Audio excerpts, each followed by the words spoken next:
Asiatic સિંહોનો અંતિમ નિવાસ સ્થાન એટલે સૌરાષ્ટ્રનો વિશ્વવિખ્યાત ગીર વિસ્તાર, પરંતુ વનરાજાઓએ પોતાનો વિસ્તાર વધારીને પૂરા સૌરાષ્ટ્રમાં ભ્રમણ શરૂ કર્યું છે. સિંહોમાં આવેલા બદલાવથી અને તેની ગતિવિધિ પર વાઇલ્ડ લાઇફ ઇન્સ્ટિટ્યૂટ ઓફ ઇન્ડિયાની એક રિસર્ચ ટીમ રિસર્ચ કરી રહી છે અને આ રિસર્ચ ભવિષ્યમાં સિંહોની સંખ્યામાં વૃદ્ધિ અને સુરક્ષા માટે મહત્વપૂર્ણ બની રહેશે. સિંહ 2014ની લાયન પોપ્યુલેશનમાં 411 જેટલા હતા. અત્યારે જો 2015ની વાત કરીએ તો સિંહ આ સૌરાષ્ટ્રમાં ઘણા જિલ્લામાં જોવા મળે છે. 22,000 સ્ક્વેર કિલોમીટરમાં સિંહો હાલ ફેલાઈ ગયા છે, જેમ કે ગીર, સોમનાથ, જુનાગઢ, અમરેલી, રાજકોટ, પોરબંદર, ભાવનગર, જામનગર જેવા 7 જેટલા જિલ્લાના 1500 જેટલા ગામોમાં સિંહો વિચરણ કરી રહ્યા છે.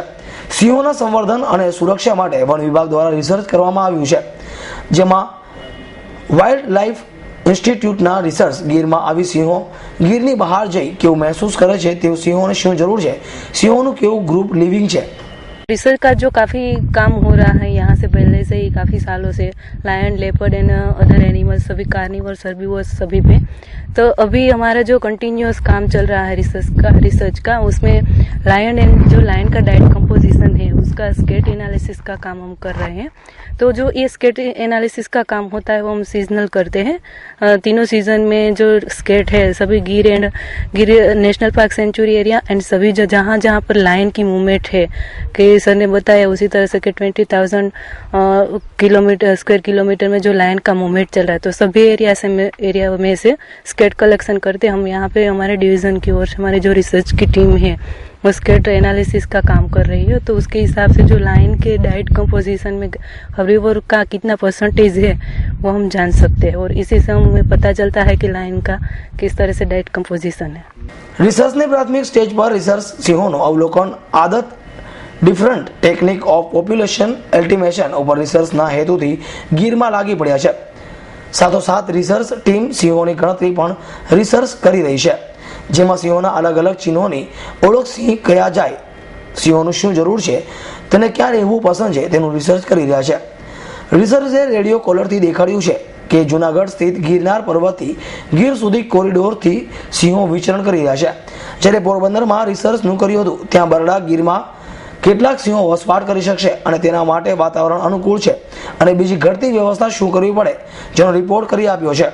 અને રિસર્ચ વિભાગની જણાવ્યા મુજબ સિંહોના સંખ્યામાં વધારવા અને સિંહોના અવલોકન માટે વધારે કારગર નીવડશે. मैं बेसिकली आपको बता दूं कि ये हमारे यहाँ गिर में बहुत ही इम्पोर्टेंट एस्पेक्ट है रिसर्च करना और यहाँ पे wild life institute of India से भी काफ़ी रिसर्च हो रही है, खास करके लायन के ऊपर में और दूसरे सब्जेक्ट पे भी. अलीगढ़ मुस्लिम यूनिवर्सिटी है, वहाँ से भी काफ़ी अच्छे काम हो रहे हैं और काफ़ी कि कोई हमारे यहाँ सांबर पे काम कर रहे हैं, कोई हर्बीवोर्स पे काम कर रहे हैं, वेजिटेशनल एनालिसिस पे कर रहे हैं, हाइना पे काम हुआ. तो इस प्रकार के काम हो रही है और खास कर करके जैसे हमारा खुद का अपना एस्टेब्लिशमेंट है जिसमें कि हम बहुत से रिसर्च वगैरह करते हैं. बट अभी प्रेजेंटली जो मैं कहना चाह रहा हूँ कि ये एक शासन एक रिसर्च हब बन चुका है जिसमें हर कोई यहाँ पे चाहते हैं कि भाई हमें एक नए से नई खोज कर सके, नई नई जानकारी मिल सके और खास करके जो वाइल्ड लाइफ से संबंधित जो बातें हैं, क्या फैक्टर है, क्यों एनिमल्स की जो है ब्रीडिंग ज़्यादा हो रही है, सर्वाइवल रेट क्यों ज़्यादा हो रहा है, डिस्पर्सल हो रहा है तो किस तरीके से डिस्पर्सल हो रहा है, क्यों हो रहा है, तरह तरह के क्वेश्चंस हैं. वो सारे क्वेश्चंस की जवाब जो है ना खोजने की कोशिश कर रहे हैं और हमारा खुद का भी इंटरेस्ट रहता है कि जितना ज़्यादा से ज़्यादा जो हमारे जो संस्थान हैं, जो इंस्टीट्यूशंस हैं, यूनिवर्सिटीज़ हैं, इनसे हम ज़्यादा से ज़्यादा मिल करके एक अच्छा सा हम एक मैनेजमेंट का काम कर सकें. जी मकसद तो था रिसर्च करना लायंस के ऊपर और मेरा कुछ सवाल थे, मेरे कुछ क्वेश्चंस थे, तो वही देख रहा हूँ. हम इन्वेस्टिगेटिंग अ फ्यू क्वेश्चंस और क्या पाया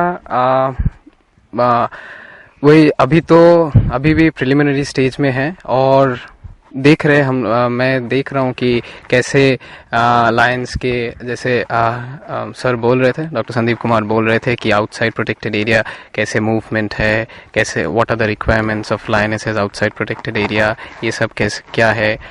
वही I am investigating these issues of conservation. Lion के बारे में क्या विचार, well I would say that मैंने आज तक शायद बड़े विराल जो है द बिग कैट्स तीनों देखे हैं, tigers, leopards and lions, but from an emotional perspective lions are the most royal animals for me. और जो what is very intriguing about them is the social behavior. एक ही बड़े विराल है जो एक साथ रहते हैं, ग्रुप लिविंग है.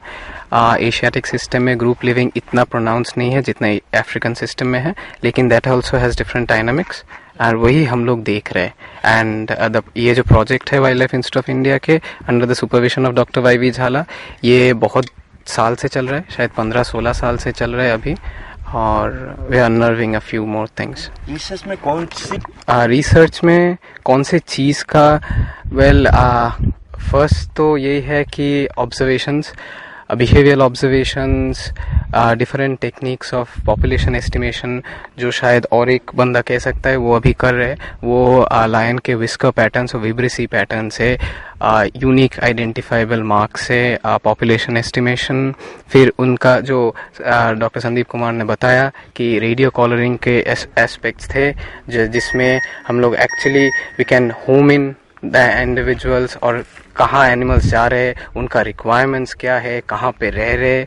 सो we can see that actually it is a better way of living with lions. તો આવી જ રીતે સાસણગીરમાં વસવાટ કરતા અતિ ચતુર એવા દીપડા પર પણ રિસર્ચ કરી રહેલ રિસર્ચના મતે એશિયાટિક લાયન અને દીપડા વચ્ચે અનેક ભિન્નતા જોવા મળે છે.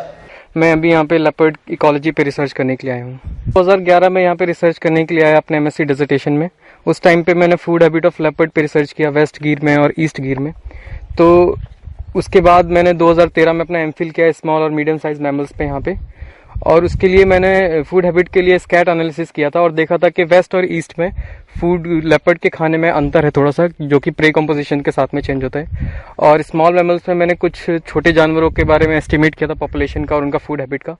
तो अभी मेरा रिसर्च दोबारा लेपर्ड पे कंटिन्यू करना चाह रहा हूँ सेंट्रल गिर में. लायन और लेपर्ड में दोनों में फर्क है, खाने से लेके रहने से लेके दोनों में.